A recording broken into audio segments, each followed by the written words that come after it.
Hi అండి, నేను చేసే చిటికలో చేపల ఫ్రై ఎలాగో చూద్దామా. చేపలను శుభ్రంగా క్లీన్ చేసుకున్న తర్వాత 1 టేబుల్ స్పూన్ అల్లం వెల్లుల్లి పేస్ట్ వేసాను, 1 టేబుల్ స్పూన్ పసుపు వేసాను, 2 టేబుల్ స్పూన్ కారం వేసానండి. చూడండి, వీటన్నిటిని మొత్తం బాగా కలుపుకోవాలి. 1 table spoon salt, 1 table spoon cornflour వేయండి. మొత్తం కూడా ఈ మసాలా అంతా చేపలకు పట్టేలా 1 టేబుల్ స్పూన్ ఆయిల్ వేసి బాగా పట్టేలా కలుపుకోవాలి. వీలైతే ఒక 15 మినిట్స్ ఫ్రిడ్జ్లో అలా పెట్టేసి వదిలేసేయండి.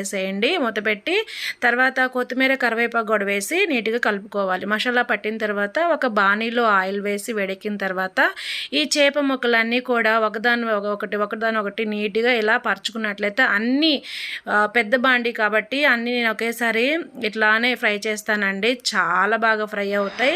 మీడియం ఫ్లేమ్లో ఉంచుకొని ఇలా ఫ్రై చేసుకుంటే బాగా ఫ్రై అవుతాయి, చాలా టేస్టీగా ఉంటాయి. వన్స్ మీరు ట్రై చేయండి, మీకు ఎలా వచ్చిందో కామెంట్ చేయండి. సబ్స్క్రైబ్.